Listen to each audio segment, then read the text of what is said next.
Over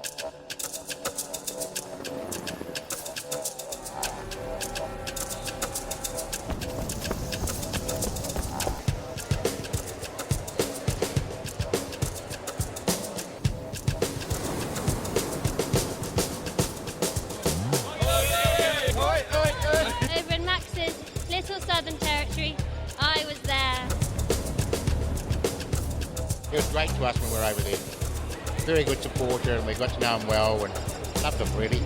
I just think it'll be nice to have a little bit of Welsh oil and everybody sort of together and just a little bit of Welshness about Sydney as well. Oh, Max, I said, I hope he tossing the faggots. By tonight being a sellout crowd, it's demonstrated how well known he is. He's just an all-round superb entertainer, so he's going to make the Opera House rock.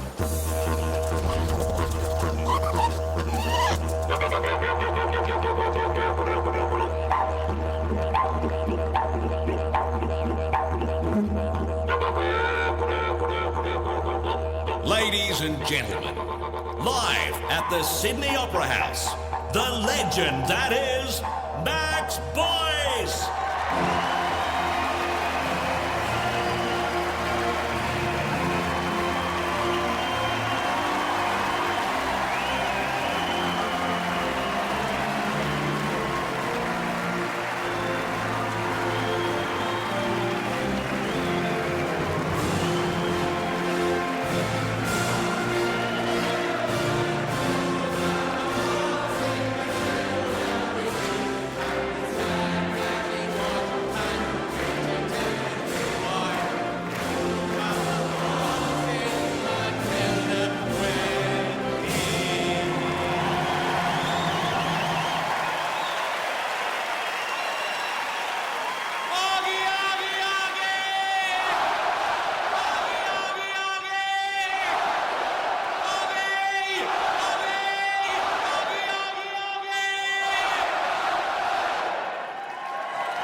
Welcome to this magnificent Sydney Opera House. I don't know, before I came here, I didn't know that Colin Chavez could play the didgeridoo.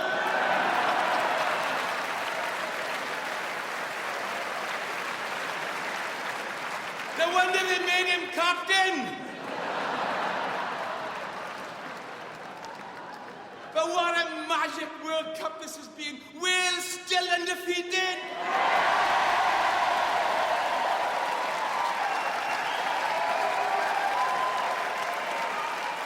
We've only got to beat England, New Zealand. We're in the final.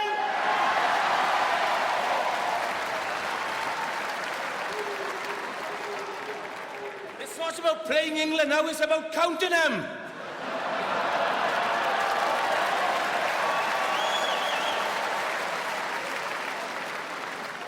But we've had a magic welcome, and this is one of the best World Cups ever.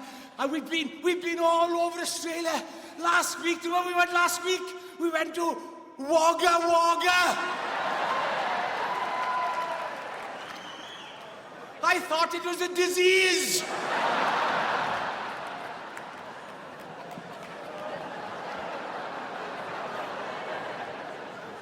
Can you imagine the hospital, the anxious parents waiting in the anteroom? The doctor coming out, white, stethoscope, white, with a white coat. Mr. Davis? Yes. I'm afraid there's no easy way to tell you this. What is it, doctor?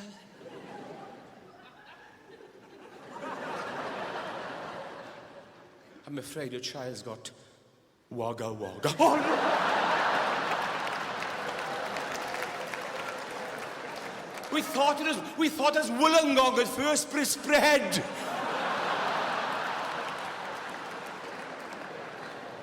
And we've been to Canberra. We went there on Tuesday and it was shut. Have you been to Canberra? It's an amazing place. They filmed Cocoon 2 in Canberra.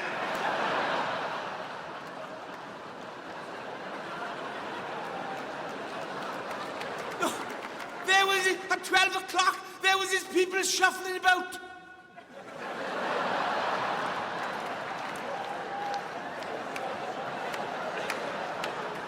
I said, where are you going? Back to the mothership. There's nobody there. And there's nothing to do. I've been to see the War Memorial 5 times.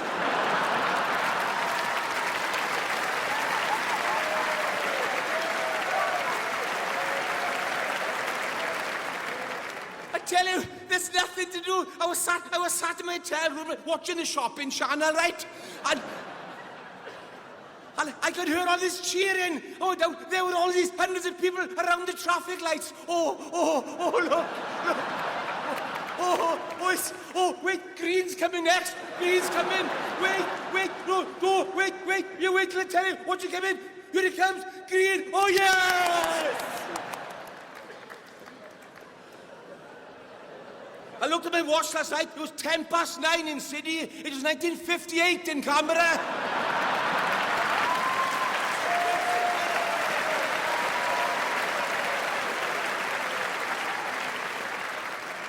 I said, what do you do for excitement in Canberra? He said, we go to bed without our pajama tops on.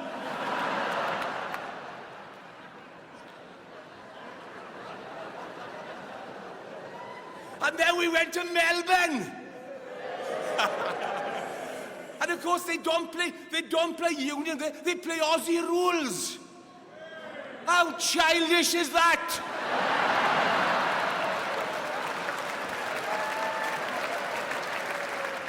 How childish, you got your own rules. Aussie rules, no wonder you win everything.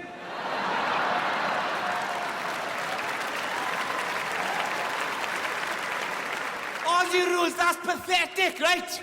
What if Wales had their own rules? The first half would be played in corridors.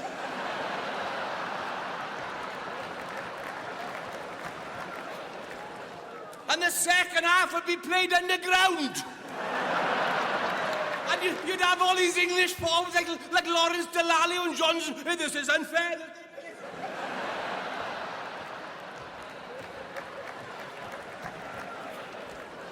We can't study. I don't care. It's Welsh rules.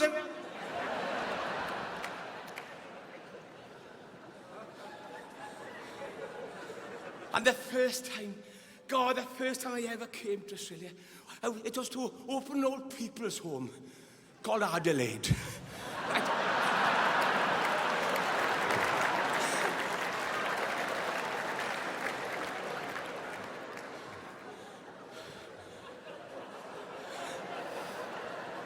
Anybody here from Adelaide? Do you want to phone a friend? Anyway, yes. No, the first time I ever came was to open old people's home in Adelaide. And I said, they won't know me in Adelaide. He said, they will, of course they will. And I went in, and this old lady came out in a Zimmer, and I said, excuse me, back. She said, do you know who I am? No, she said, we've asked the matron, she'll tell you.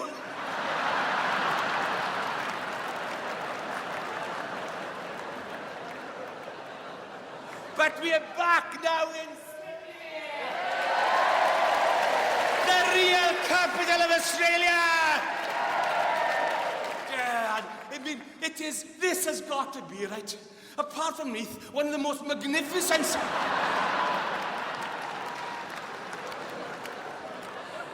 No, this has got to be, ladies and gentlemen, this has got to be one of the most magnificent cities in the world.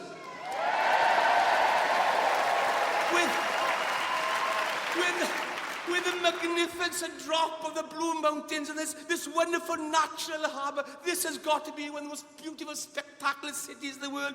But why? Why did you call it Sydney? That's a desperate name. It deserves a name of grandeur and of substance. Not Sydney, a boy's name. I suppose it could have been worse. It could have been called Colin.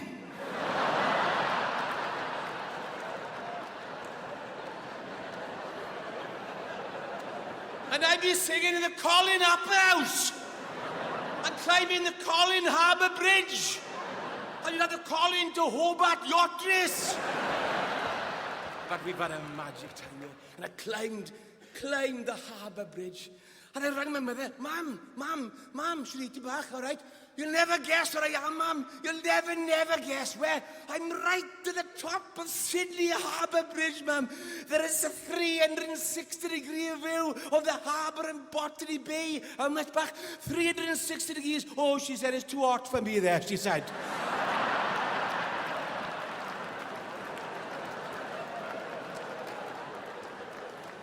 And do you know it takes 7 years to paint the bridge? 7 years! Can you imagine after 6.5 years, the painter there still painting, there's only 6 months to go, and his wife comes. I'm not sure with this colour, you know.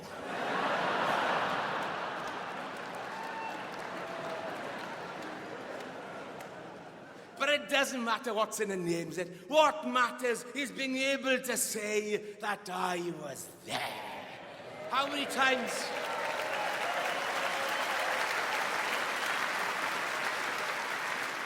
How many times have you come away from the Millennium Stadium, Lansdowne Road, Murrayfield, from the Telstra Stadium, from Twickenham? Yeah, how many times, right? How many times? How many times do you come and say, I was there? Mind you, there have been times I wish I hadn't been there. And as you know, Wales until recently been having what can only be described as an indifferent period.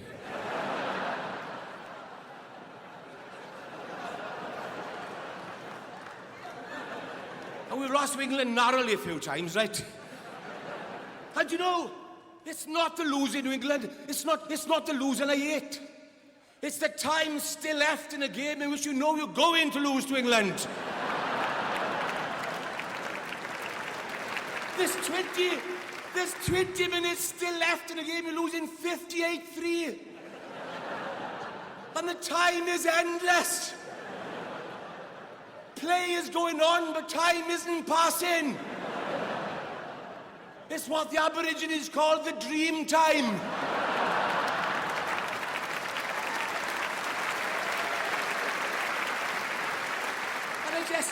I just wanted 53 with 25 minutes to go. I just want to leave the ground, join some silent order, and never be seen or spoken of ever again. I remember this message came over the tunnel system. Would Mr. Carrie Thomas of 23 Roland Drive, Ammanford, go immediately to ground entrance 2, where his father suffered a severe cardiac arrest? And this bloke immediately got up, ashen face, and started to walk out. This bloke next to me said, lucky bugger.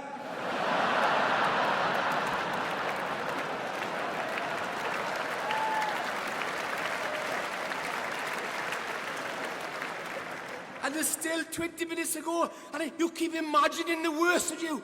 I kept having flashbacks of the back page of the Western Mail with headlines like, Wales left requiring snookers. Or on the Mail on Sunday, England declare. And the other time, my other great disappointment, when the World Cup went to South Africa in '95, and I so much wanted to go there. And it's a magnificent country with the overthrowing of the apartheid regime and President Mandela coming out of jail. God, I love that man.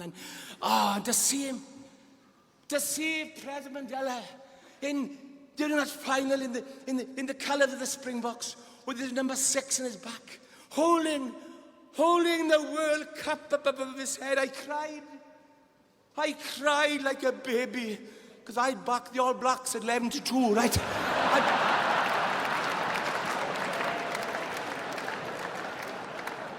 And I was so disappointed to see that there were still pockets of apartheid, still pockets left in South Africa, despite the great works of this great, great man. And I was in this bus going through the townships, coming out to Johannesburg, this long yellow bus, and all the black people were at the back, and all the white people in the front. And I said to the driver, this Dutch Afrikaan, I said, surely this shouldn't happen. No, this is the Rainbow Nation. You're right, Max, he said. There's no segregation. I don't know why they do it. He said, we'll stop the bus. Now get off the bus, he said. Come on, all off the bus. Come on, and you, come on, all off the bus. Now, come on, he said, now think yourself, we're the Rainbow Nation. Don't think yourselves as black or white, he said. You're all blue. You're all blue. You're not black. You're all blue. What are you blue? What are you blue? What are you blue? What am I blue? What are you blue? Now he said, now get back on the bus. Dark blues up the back, light blues in the front.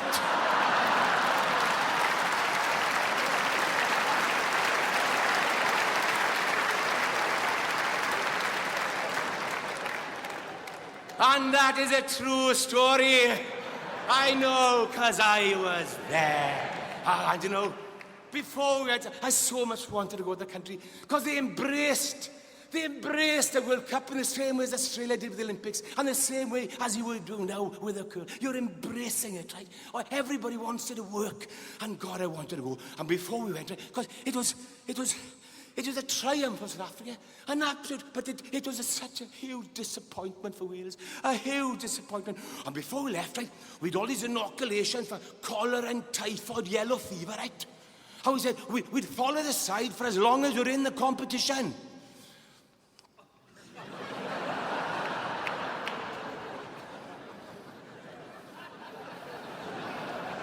We went out on the Tuesday, we were back on the Friday.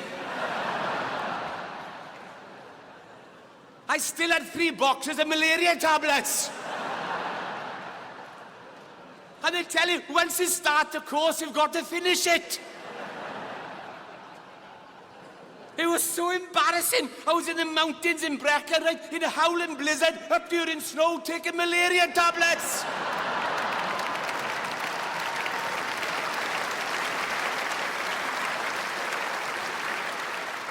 And if you remember, we lost to Ireland in the first round, right? And people are asking me, did I mind? I said, I didn't mind losing to Ireland. I said, at least I knew where it was.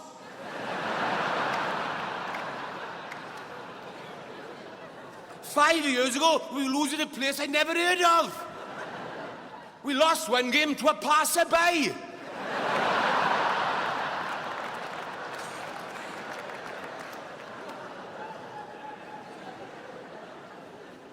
And she hadn't been playing rugby very long.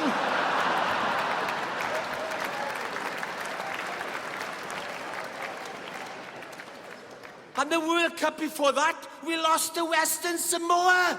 Nobody knew where it was. And yet we beat them when it didn't matter. We beat them in Samoa on this sun-baked ground fringed by palm trees. I remember ringing home, my mother answered again, hello, Shariti Bach, where are you? I said, I'm in Western Samoa, ma'am.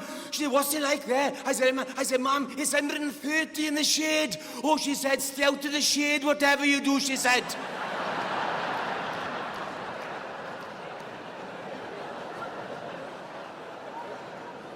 And we beat them.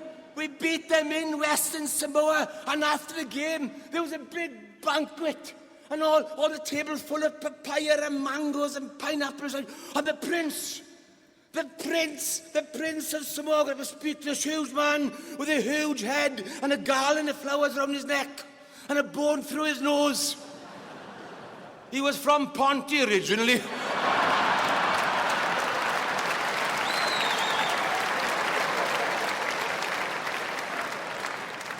He said he didn't mind losing to Wales, he said, because it was a Welsh missionary that brought Christianity to the island. I said, what happened? He said, we ate him. They ate him.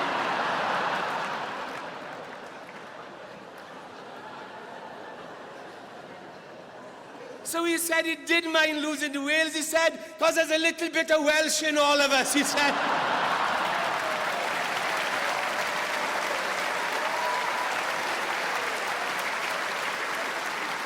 And that's why Samoa did so well against England.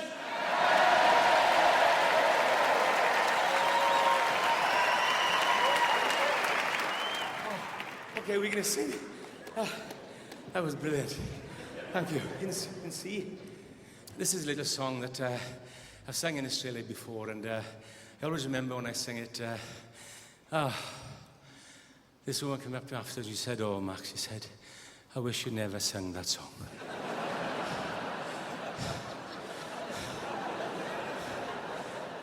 Oh, I said, she said, in fact, I'm sorry I came to your concert. Oh, I said, I'm sorry I didn't enjoy. Oh, Max Bach, she said, I enjoyed Mass Draw. She said, but, oh, that song made me feel so homesick. and I'd only just begun to settle down in Australia. I said, how long have you been here? She said, 47 years. So, it's a song which tells of the hierarchy the young man feels for his hometown. In this case, it's Swansea town, but it could be anywhere. So, if any of you are away from home, this is for you tonight. It's a song called simply Swansea Town.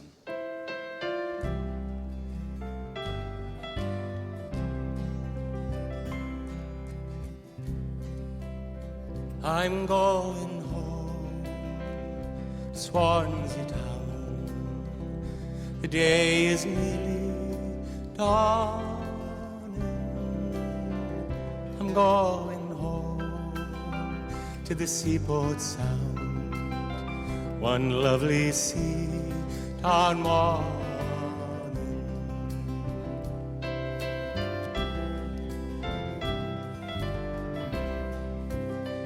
I'm going home to Swansea town, to where the waves are brown blue, neath the sea town sky, where seagulls cry, where as a boy I rambled.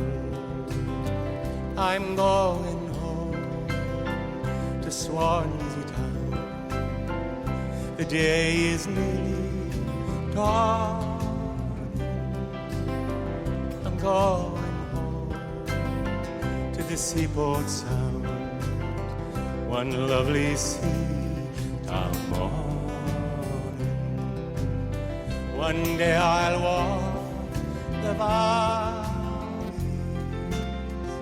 see that lovely golden shore. Let others search the whole world over.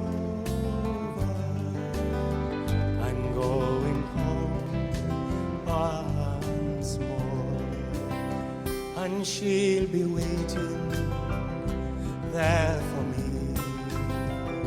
She'll be glad to see me, and I'll not leave my town again. Fortune won't persuade me, but I'm going home to Swansea town. The day is nearly dawning.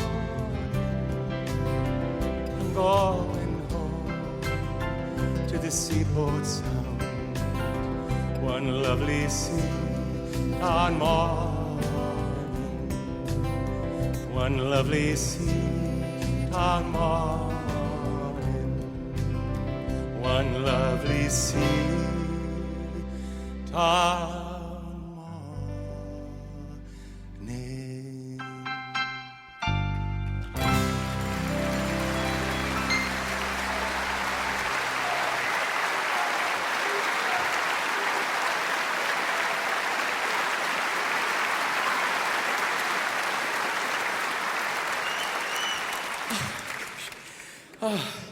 Do you know, I've met so many people from all over the world. That's what the World Cup is about, meeting old friends again. And God, and the other thing that's impressed me is the pride that's in these players when they hear their anthems, when they run out. There's no denying the great pride that they feel.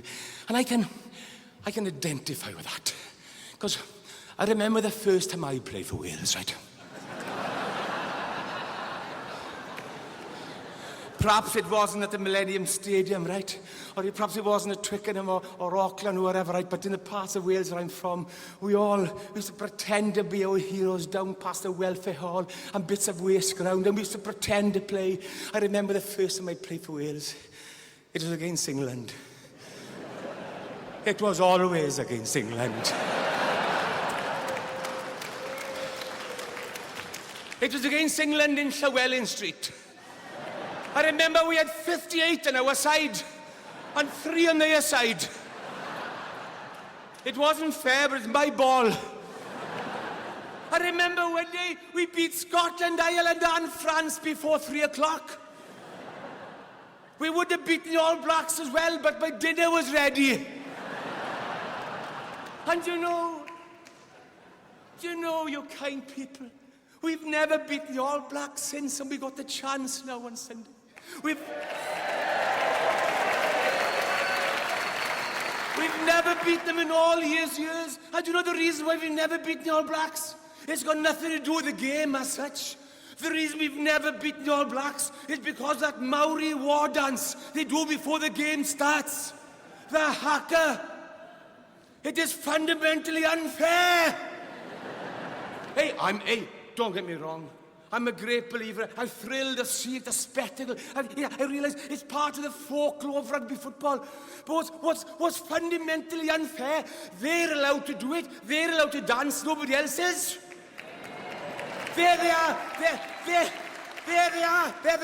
Kamate, kora, timaki. Our boys is just standing about, right? It's gone a bit chilly now, isn't it?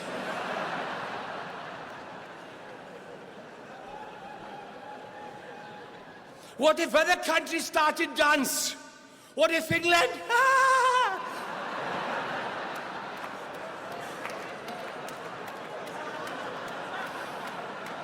What if England started to wear knotted handkerchiefs on their heads with bells on their knees and bells on their ankles and little waistcoats and sticks and flags going, and it's all around my hat, I will wear the blue veil.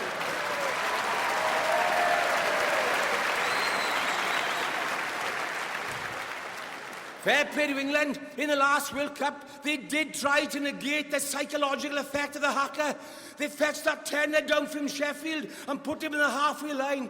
Sweet Lord, sweet chariot. The All Blacks were terrified.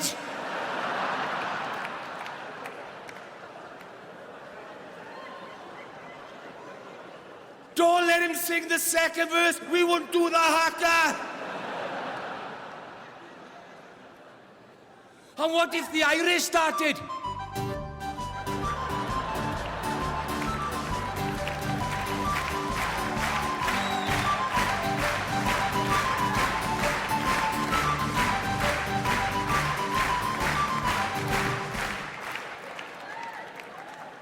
And what if the Greeks started playing rugby?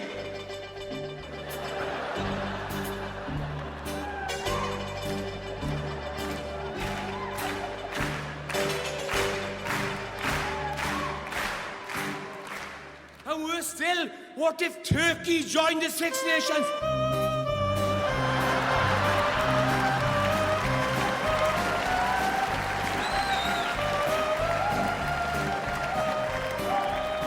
They'd have these bubble pipes, right?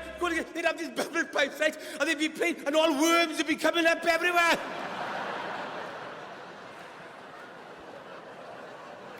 Can you imagine the All Blacks playing Turkey? They'll be asking, come the two. Come on then.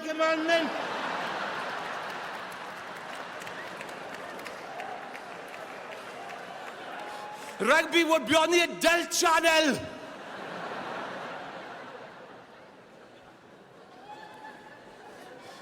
And you wouldn't mind if they only did the haka before rugby matches. But I went to Royal Welsh Agricultural Show in Bilthwells last year. The New Zealand farmers were doing the haka before the sheep shearing competition.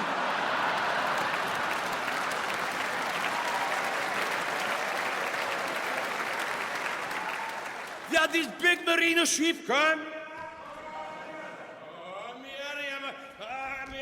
Come here. Whoa, come. Stand back there. Yes, just stand back. Oh, there we are. Come.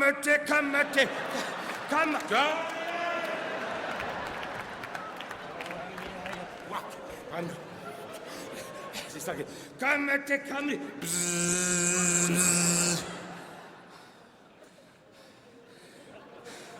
But our sheep didn't take it lying down. When they started the haka, come at it, our sheep started. Ba, ba, ba, ba, ba, ba, ba, ba, ba, ba,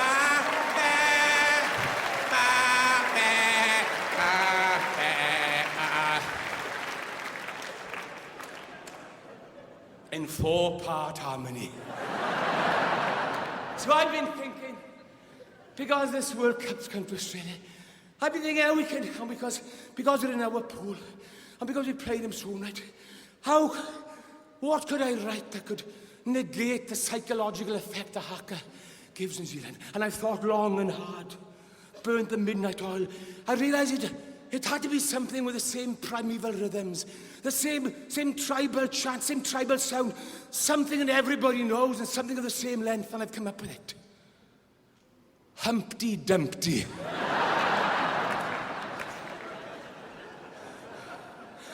I know it sounds a bit off the wall at first, right? But so I want you to go with me, right? I want you to go, Humpty Dumpty sat on the wall, Humpty Dumpty Yardley fall, all the kings. Right, and then you jump up in the air, right?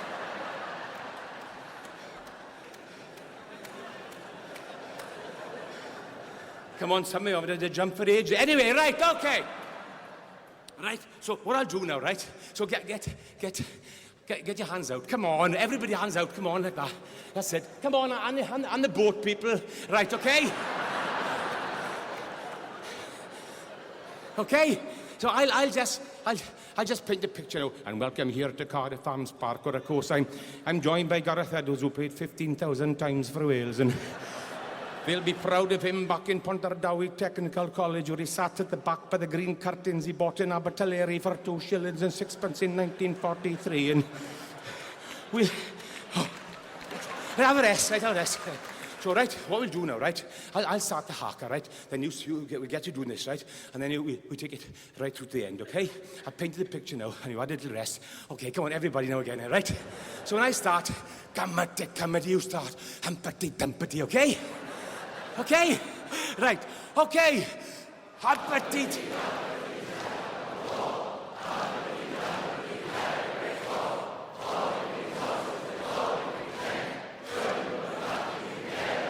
Yes! That was pathetic. But listen. No, it's my fault. It's my fault. Max's fault. It's not my fault. I'm sorry. It's my fault. The All Blacks don't do it sitting down. On your feet. Come on, everybody up. Come on, everybody.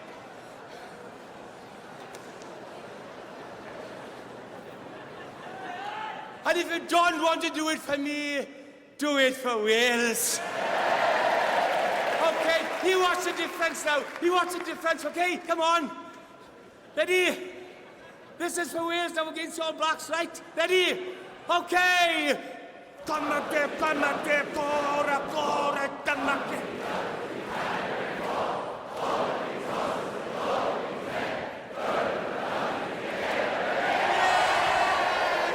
That was brilliant. Well, we're only... Listen. We're only 2,500. Can you imagine when we play the All Blacks in a couple of days' time? 80,000 people waiting for them.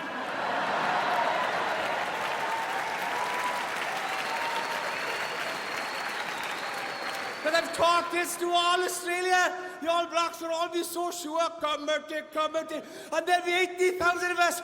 Humpty Dumpty.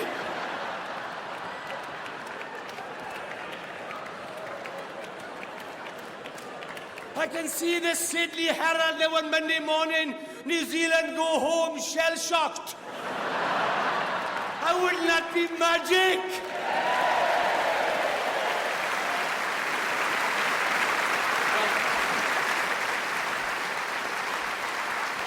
In the last few years, I've written a lot about, I don't know why, but I've written a lot about childhood And looking back at childhood and growing up for me, childhood was a very evocative time, and you lose your innocence. You know, where is the boy I once was? Why did he run away? And I remember, God, do you remember you? Let's close our eyes. Let's look back. Let's close our eyes. Let's drift back to school days. Go, close your eyes. Come on. Nobody will see you. Go, close your eyes, right? Do you know what I remember? You know what I remember of my childhood most of all? Do you remember those duffel coats they made you wear with the wooden toggles? I remember mittens. Remember my mother made me mittens, but I was always losing one of them, right? So remember, mother just put elastic, right? Up your arms, around the back of your duffel coat, and the mittens was a dangle, right? Trouble was, we were so poor, my mother couldn't afford enough plastic.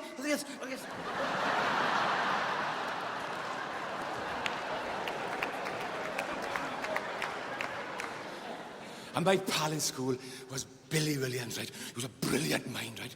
Brilliant mind. Our science teacher used to give us things to do. And Billy invented things. He wasn't academic, right?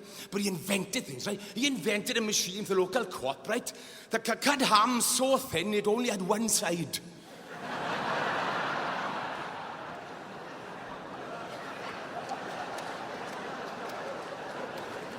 And Billy's out in Australia now. And we went shopping down the rockside. We went past David Campese's shop, right? And down, and they were all selling all, and he said, we're in the shop, right? And they were selling all sorts of different skins, right? Kangaroo skins and all emu skins and wombat skins, right? And I'd had most of them. And I said, Billy, oh, look at them. I said, look at them. Chameleon skin gloves. They're only $12, which I said, cheap for Sydney. And I got a pair of them, so I had a pair of these chameleon skin gloves, right? I put them down and never found them again.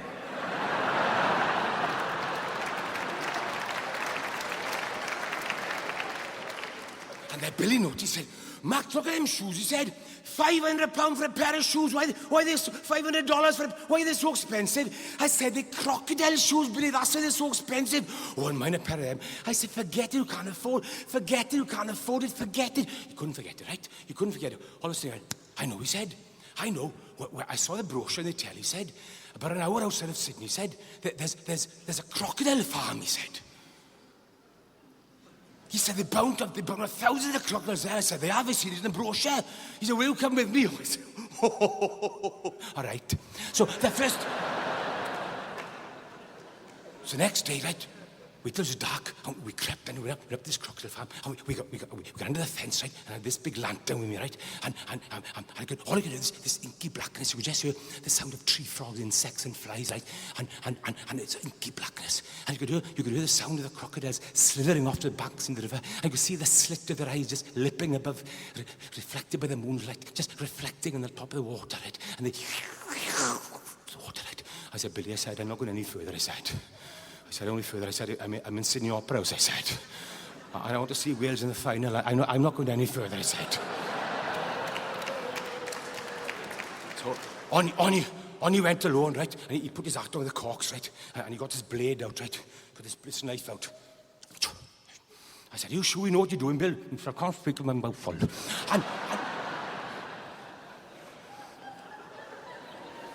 And off he went into the night, right? I was on my own now in this inky black darkness, right? Absolute quiet, absolute silence. And all of a sudden, right? I could hear this screaming and shouting, right? And I put the lantern on, and there was Billy in the swamp, right? And there he was wrestling this giant crocodile with his knife, right? And there on the bank were 10 dead crocodiles, one on top of another, and he was shouting and screaming. I said, Billy, shut up. I said, we'll get caught. Oh, Max, he said, I'm fed up. He said, this is the 11th one I've caught now, he said, and none of them got shoes on, he said.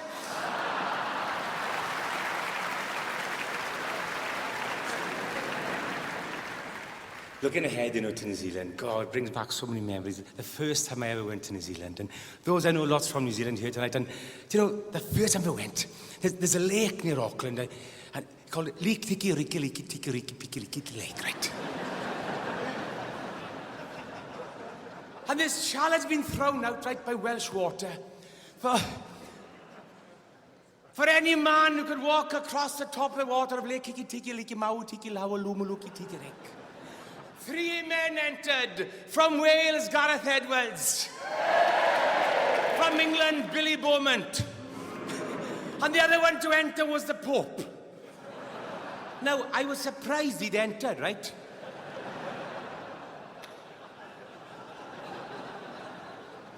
Because at the time we talked about, he'd only had one cup. Anyway,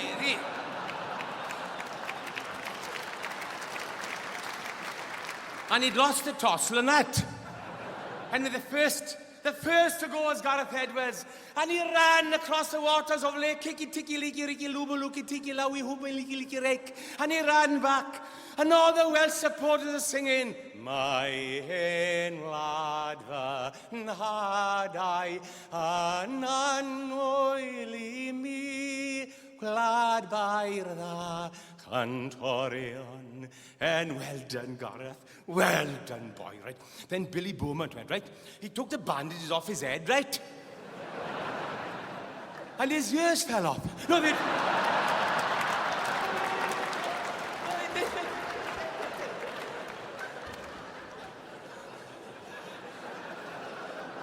And Billy ran across the water and ran back, and all the English supporters are singing, Save your kisses for me, save your kisses for me. Why must I be a teenager? And they're such a musical nation, aren't they?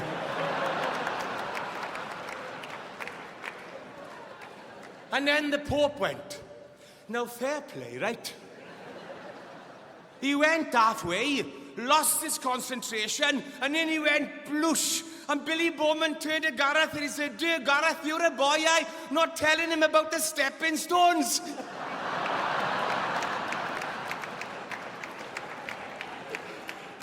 And Gareth Edwards said, What stepping stones?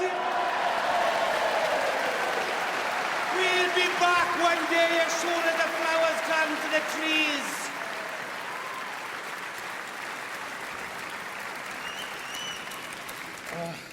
Well, we're going to finish up with a little song that, in G, a little song I've written about the World Cup, and especially as we're here in Sydney. And thanks for the warmth and the magic you welcome. It's a great thrill and a privilege to come and sing in this magnificent opera house.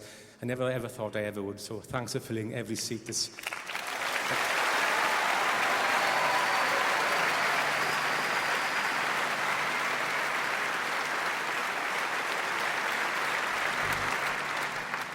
This is a little song called In This Land That You Call Ours.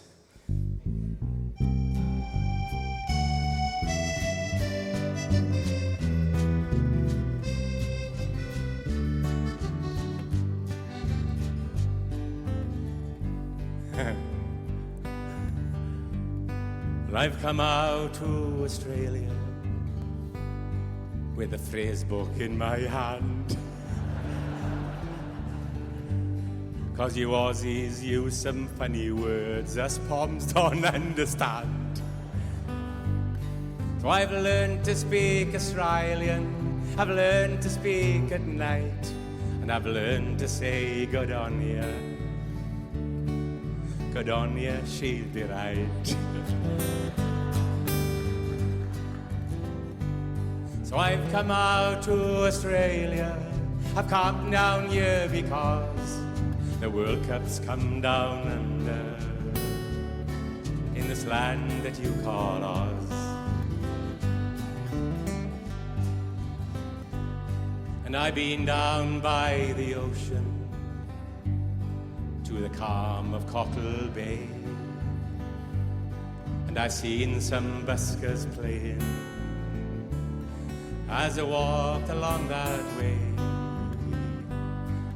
They sang about a swagman and of his billy can. So I bought a jolly swagman's hat. It was made out in Taiwan. So I've come out to Australia, I've come down here because the World Cup's come down under, to this land that you call ours. I bought so many presents. I bought a duck-billed platypus. He's a funny-looking guy. And when you pull his belly, he smiles and says goodbye. And I bought so many boomerangs, my case I couldn't pack. We tried to fly from Sydney, but the plane kept coming back. So I've come out to Australia, I've come down here because the World Cup's come down under to this land that you call ours.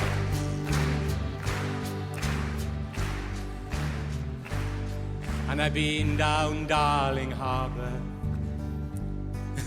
went shopping down the rocks, and I saw the Sydney drag queens trying on some frocks. One asked me, does it suit me? Do you like the way it falls?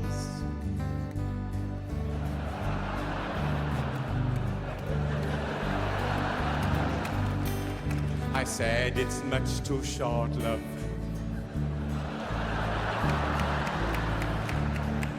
Cause I can see you've come out to Australia. I've come down here because the World Cup's come down under to this land that you call ours.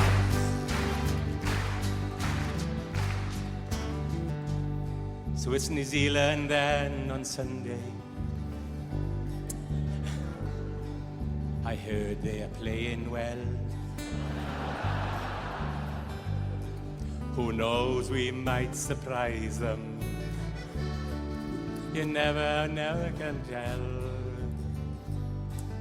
We lost to them last summer, and the scars might still remain.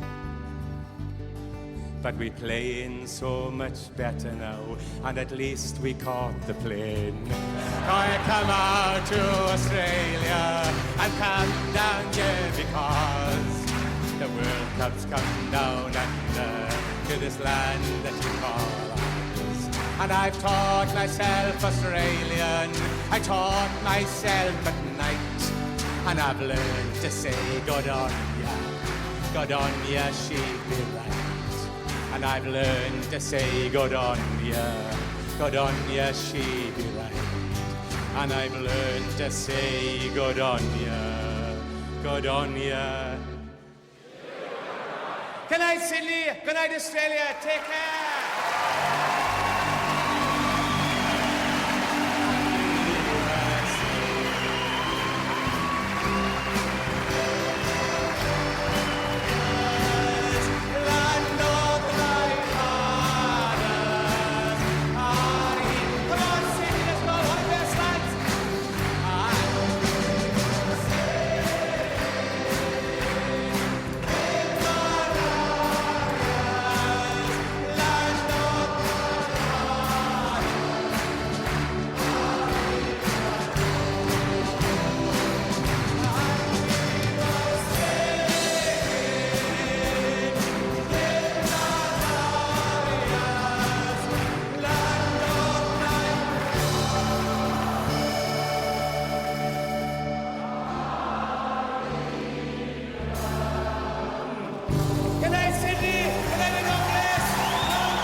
Good night, Australia.